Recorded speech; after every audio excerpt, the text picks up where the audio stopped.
श्री स्वामी समर्थ. नमस्कार मंडळी, स्वागत आहे तुमचे माझ्या यूट्यूब चॅनलवरती. आजचा दिवस तुम्हाला खूप छान सुखाचा आनंदाचा जावो हीच मी स्वामींच्या चरणी प्रार्थना करते आणि आज या नवीन व्हिडिओला सुरुवात करते. बघा, आजच्या व्हिडिओमध्ये आपण घरी बसवण्यासाठी गणपतीची मूर्ती घेताना ती कशी निवडावी, दुकानातून गणपती घरी आणताना कोणत्या गोष्टी लक्षात ठेवाव्या, गणपती आणायला जाताना सोबत काय काय साहित्य घेऊन जावं, गणपतीची मूर्ती कशी असावी, किती मोठी असावी, किती फुटापेक्षा मोठी मूर्ती घरामध्ये ठेवू नये, गणपतीची मूर्ती आणताना जर ती भंगली, काही कुठे टवका वगैरे गेला मुलांच्या हातून, तर अशा वेळेला काय करायचं, तुमच्या घरी गर्भवती महिला असेल तर काय करायचं, घरातील व्यक्ती निधन पावला असेल तर गणपती बसवला असेल किंवा बसवावं का, त्याचबरोबर सुतक वगैरे तुम्हाला या 10 दिवसामध्ये आलं तर अशा वेळेला काय करायचं आणि अजून बऱ्याच प्रश्नांची उत्तरं या व्हिडिओमध्ये तुम्हाला नक्की मिळून जातील. यावर्षी 27 ऑगस्ट 2025 रोजी बुधवारी आपल्या सर्वांच्या लाडक्या गणपती बाप्पांचं आगमन आपल्या घरी होणार आहे. बऱ्याच जणांचा हा प्रश्न असतो की आमच्याकडे चांदीची मूर्ती आहे किंवा सोन्याची मूर्ती आहे, मग हे 10 दिवस त्याचं पूजन केलं तर चालतं का, आणि अनंत चतुर्थी नंतर ती मूर्ती घरात ठेवली तर कपाटात ठेवली तर चालतं का, तर नाही. या 10 दिवसामध्ये तुम्हाला मातीपासून बनवलेल्या पार्थिव गणेश मूर्तीचंच पूजन करायचं आहे आणि त्याचं विसर्जन देखील करायचं असतं. गणपती बाप्पांची मूर्ती घरात बसवण्यासाठी जेव्हा आपण घेतो तर ती 1 फूट किंवा 1.5 फुटापर्यंत असावी, त्यापेक्षा मोठी मूर्ती नसावी. मूर्ती एका व्यक्तीला आपल्या दोन्ही हातात व्यवस्थित घेऊन त्रास न होता घरात आणता येईल अशा पद्धतीची मूर्ती असावी. गणपतीची मूर्ती घेताना सर्वात अगोदर गणपतीचे डोळे आणि गणपतीचे ओठ बघायचे आहे, म्हणजेच गणपतीचा चेहरा हसरा आहे का, हसरी असणारी मूर्ती ही घ्यायची आहे. डोळे उघडे आहेत, डोळे बोलके आहेत अशी गणपती बाप्पांची मूर्ती घ्यायची आहे. त्याचबरोबर सिंहासनावर बसलेली गणपती बाप्पांची मूर्ती घ्यायची आहे. लोड असेल, तकिया असेल त्याला टेकून बसलेली गणपती बाप्पांची मूर्ती घ्यायची आहे, म्हणजे बाप्पा आरामशीर बसलेले आहेत, आपल्याकडे बघत आहेत, स्मित हास्य त्यांच्या चेहऱ्यावर आहे, त्यांचा चेहरा प्रसन्न आहे, पितांबर धारण केलेलं गणपती बाप्पा जे आहेत अशी मूर्ती आपल्याला घ्यायची आहे. सर्वात महत्वाचं, बाप्पांच्या समोर मोर उंदीर असलेली गणपती बाप्पांची मूर्ती ही आपल्याला घ्यायची आहे, कारण गणपती बाप्पांचं वाहन हे उंदीर आहे आणि जर त्यांचं वाहनच नसेल, त्यांच्या वाहनाशिवाय असलेली गणपती बाप्पांची मूर्ती ही आपल्याला घ्यायची नाहीये. जर तुमच्या मूर्तीसमोर उंदीर मामा नसतील तर त्याचबरोबर गणेशांची मूर्ती ही कोणत्याही प्राण्यावर बसलेली नसावी. शंकर पार्वतीच्या मांडीवर बसलेली किंवा शिव परिवारासोबत असलेली मूर्ती अजिबात घेऊ नये. अजून एक गोष्ट लक्षात ठेवायची मूर्ती घेताना की मूर्ती एकदंत चतुर्भुज पाशस अंकुश धारण केलेली असावी. म्हणजे काय की गणपती बाप्पांच्या मूर्तीला 4 हात असावेत, मागच्या 2 हातामध्ये जी शस्त्र असतात ते असावी, समोरचा उजवा हात हा आशीर्वाद देताना पोझिशन मध्ये जो असतो तसा असावा, दुसरा हात मोदक घेण्यासाठी उघडा असावा, तळहात उघडा असावा किंवा त्या दुसऱ्या तळहातावर मोदक ठेवलेला असावा. असा गणपती बाप्पा जो आहे तो आपल्याला घरात बसवण्यासाठी निवडायचा आहे. हो, सिंहासनावर बसलेले गणपती बाप्पांना आवर्जून घ्यायचा आहे, मग त्यांचा 1 पाय वर 1 पाय खाली असे आरामशीर थोडेसे टिकून बसलेले असे गणपती बाप्पा चालतील, पण वेगवेगळे डान्स करताना वेगवेगळ्या प्राण्यावर बसलेले गणपती बाप्पा घ्यायचे नाहीयेत. आता सर्वात महत्वाचं, उजव्या सोंडेचे गणपती आपल्याला घ्यायचे नाहीयेत का, कारण की त्याचे नियम देखील खूप कडक असतात. बाप्पांची प्राणप्रतिष्ठापना करताना त्यांच्या मुखावरील वस्त्र काढून ठेवा आणि नंतर प्राणप्रतिष्ठापना करा. बाप्पांच्या मूर्तीच्या उजव्या बाजूला समई, निरंजन, उदबत्ती, कापूर ठेवावा. बाप्पांसमोर विड्याची 2 पानं, त्यावर सुट्टे पैसे, सुपारी असं 5 विडे बाप्पांच्या समोर ठेवावेत. बाप्पांसमोर मोदकाचा नैवेद्य दाखवताना त्या ताटाखाली पाण्याने चौकोन आवर्जून करावा. बाप्पांसाठी कापसाचे 21 मण्यांचं कापसाचं वस्त्र तयार करा. शक्य असल्यास 21 प्रकारच्या पत्री बाप्पांना अर्पण करा. यासोबत जास्वंदीची फुलं देखील अर्पण करा. मोदक, पेढे इत्यादी नैवेद्य हे कधीही बॉक्समध्ये बाप्पांसमोर ठेवू नये, तर एखाद्या वाटीत किंवा ताटात मांडावेत आणि नंतर गणपती बाप्पांपुढे ते ठेवावे. तसेच पूजा सुरू झाली की घरात धूप, दीप, कापूर जरूर लावावा. बाप्पांची प्राणप्रतिष्ठापना अतिशय भक्तिभावाने करावी. महानैवेद्यानंतर महाआरती करायला देखील विसरू नका. गणपती बाप्पांचं जे पितांबर असतं ते शक्यतो लाल, पिवळ्या, तांबड्या रंगाचं असलेलं घ्यावं किंवा कोणतेही डार्क शुभ रंग जे असतात ते नेसलेलं पितांबर असलेले गणपती बाप्पा आपल्याला घ्यायचे आहेत.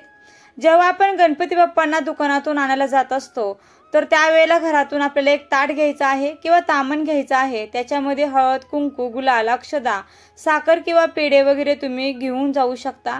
आणि सर्वात महत्त्वाची म्हणजे घंटी देखील घ्यायची आहे, कारण गणपती बाप्पांची मूर्ती कधीही शांततेमध्ये घरात आणायची नसते। ती वाजत गाजत आणि गणपती बाप्पांचा जय जयकार करतच आपल्याला घरी आणायची असते।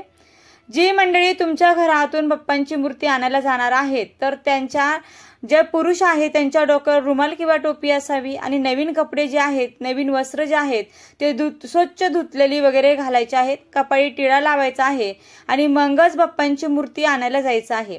बाप्पांची मूर्ती जेव्हा आपण आणायला जातो त्यावेळेला घरातील देवांची पूजा झालेली असावी, देवासमोर दिवा वगैरे लावलेला असावा, दारामध्ये रांगोळी काढलेली असावी, मुख्य प्रवेशद्वाराला आंब्याच्या पानांचं किंवा अशोकांच्या पानांचं तोरण हे लावलेलं असावं आणि आपल्या मुख्य दरवाजावर कुंकवाने किंवा हळदीने स्वस्तिक देखील काढलेलं असावं। जी व्यक्ती गणपती बाप्पांची मूर्ती हातामध्ये घेणार बाप्पांचं तोंड समोर असावं, म्हणजे आपल्याकडे बाप्पांचं तोंड असावं। मूर्ती ती उचलल्यानंतर त्या जागेवर थोडेसे आपल्याला अक्षता देखील ठेवायचे आहेत। त्या अक्षतावरती गुलाल टाकायचा आहे आणि त्यावर एक सुपारी, जर तुमच्याकडे ठेवण्याची पद्धत असेल तर तुम्ही सुपारी देखील ठेवू शकता, फक्त अक्षता ठेवल्या तरी देखील चालेल। त्यानंतर जे दादा असतील त्यांच्या दुकानातून आपण गणपती घेतलेला आहे त्यांना गुलाल लावायचा आहे। जर पैसे वगैरे तुम्हाला काही त्यांना द्यायचे राहिलेले असतील तर ते देखील द्यायचे आहेत आणि ती गणपती बाप्पांची मूर्ती जागेवरून उचलताना सुद्धा आपल्याला जय जयकार करतच उचलायची आहे।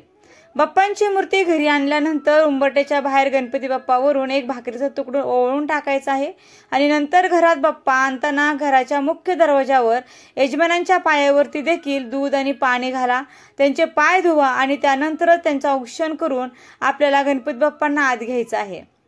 आणि जी मंडळी सर्व सोबत आहेत त्या सर्वांनी उजवा पाय उंबरठ्याच्या आत आपल्या घरामध्ये टाकायचा आहे आणि गणपती बाप्पांची मूर्ती घरात आणायची आहे।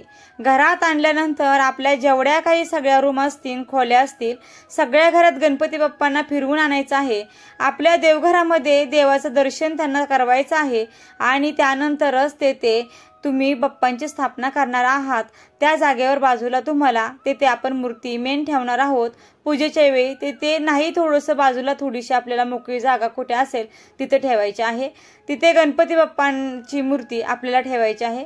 गणेश चतुर्थीच्या दिवशी चुकूनही आपल्याला चंद्राचं दर्शन घ्यायचं नाही। या दिवशी जर आपण चंद्र बघितला, चंद्राचं दर्शन घेतलं तर आपल्यावर वर्षभर चोळीचा आर येतो असं म्हटलं जातं, म्हणून ही गोष्ट लक्षात ठेवायची आहे। आणि समजा आपण मूर्ती आणताना ती भंग झाली किंवा तिला थोडासा चौका वगैरे गेला, तुटली फुटली, तर काय करायचं, ती मूर्ती घरामध्ये आणायची, दही भाताचा नैवेद्य दाखवायचा, ती मूर्ती विसर्जन करायची आणि दुसरी बाप्पांची मूर्ती आणून तिची प्राणप्रतिष्ठापना करायची आहे।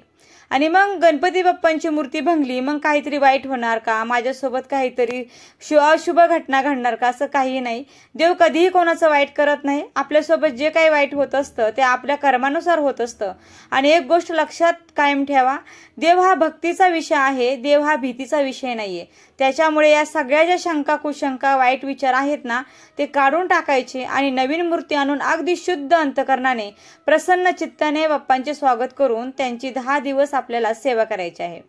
गणपती बाप्पांची मूर्ती घरामध्ये आणल्यानंतर जर तुम्हाला शक्य झालं तर 10 दिवस दररोज तुम्ही कधी उकडलेले, कधी तळलेले किंवा कधी गुळाचे मोदक, पेढ्याचे मोदक असं दररोज मोदकाचा नैवेद्य दाखवू शकता।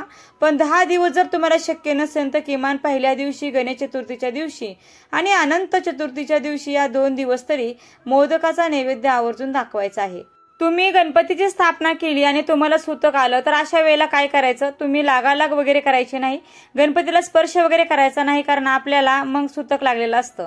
अशा वेळेला जे तुमच्या गोत्रातले नाहीये, जे तुमचे नातेवाईक नाहीत की ज्यांना सूतक वगैरे लागलेलं नाही, जसे की तुमचे शेजारी असतील, तुमचे मित्रमंडळी असतील, त्यांना बोलावून त्या गणपतीचं पूजन करायचं आहे, गणपतीला दहीभाताचं नैवेद्य दाखवायचं आहे आणि गणपतीची मूर्ती त्यांच्या हातून तुम्हाला विसर्जित करून घ्यायची आहे।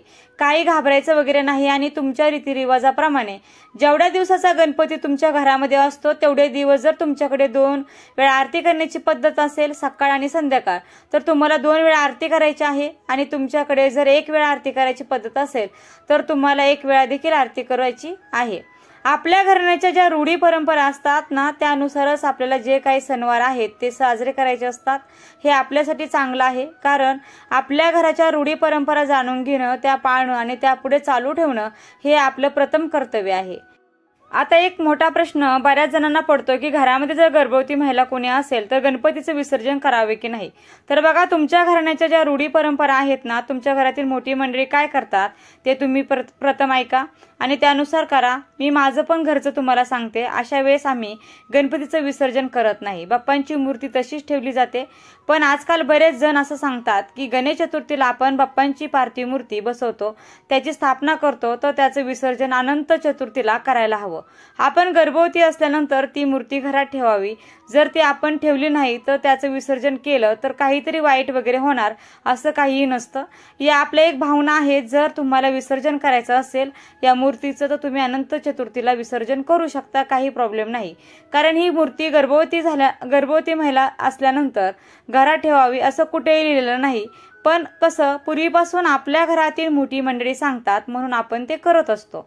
मग तुमच्या मनाला जर पटत असेल तर तुम्ही विसर्जन करा, आणि तुमच्या घरातील मंडळी नको म्हणत असतील आणि तुम्हाला पण कुठेतरी मनामध्ये काचकूच वाटत असेल की नाही, मला नाही विसर्जन करायची, तर ती करू नका. मग अनंत चतुर्थीच्या दिवशी गणपती विसर्जन झाल्यानंतर ती मूर्ती देवघराच्या आजूबाजूला किंवा तुमच्या घरामध्ये जिथे कुठे पवित्रता पाळली जाईल त्या मूर्ती त्या ठिकाणी तुम्हाला ठेवायच्या आहे. आणि पुढच्या वर्षी गणेश चतुर्थीला नवीन बाप्पांची मूर्ती आणायची, त्यांची स्थापना करायची, या गणपतीची मूर्ती सुद्धा त्यांच्या बाजूला ठेवायची आणि या गणपतीचं सुद्धा 10 दिवस तुमच्या घरी जेवढे दिवस गणपती बसवत असतात तेवढे दिवस पूजन करायचं. आणि पुढच्या वर्षी अनंत चतुर्थीला मग दोन्ही मूर्तीचं, त्या वर्षी त्या मूर्ती आणि मागच्या वर्षीची जी मूर्ती आहे तर त्या दोन्हींचं एका दिवशी विसर्जन करायचं. आणि मग त्याच्या पुढच्या वर्षीपासून तुम्ही एक गणपतीची मूर्ती आपल्याला आणायची आहे, त्याची स्थापना करायची आणि त्यांचं विसर्जन करायचं आहे. तसेच ज्या कुटुंबामध्ये घरातील व्यक्ती जसे भाऊ बहीण आई वडील वारले असतील तर जोपर्यंत निधन पावलेल्या व्यक्तीचं वर्षश्राद्ध होत नाही तोपर्यंत त्या वर्षी येणारे जे काही सणवार असतात, काही उत्सव असतात ते साजरे करू नये असं सांगितलं जातं. आणि त्या वर्षी गणपती देखील बसवला जात नाही. बघा, पण त्यातही प्रत्येक घराण्याच्या परंपरा प्रथा वेगवेगळ्या असतात. भाग बदलला जशी भाषा बदलते तशा पद्धती सुद्धा बदलतात. त्यामुळे अगोदर तुमच्या घरामध्ये अशी घटना घडली आणि त्यावेळेस जर तुम्ही सण उत्सव साजरे केले आहेत का, केले असतील तर तुम्ही नक्की बसवा, नसतील केले तर करू नका, 1 वर्ष गणपती बसवू नका. तर हा माहितीपूर्ण व्हिडिओ कसा वाटला, व्हिडिओ आवडला असेल तर व्हिडिओला नक्की लाईक करा, शेअर करा आणि चॅनलला सबस्क्राईब करायला विसरू नका. आणि व्हिडिओ शेवटपर्यंत पाहिल्याबद्दल मनापासून खूप खूप आभारी आहे. धन्यवाद. श्री स्वामी समर्थ. रामकृष्ण हरी.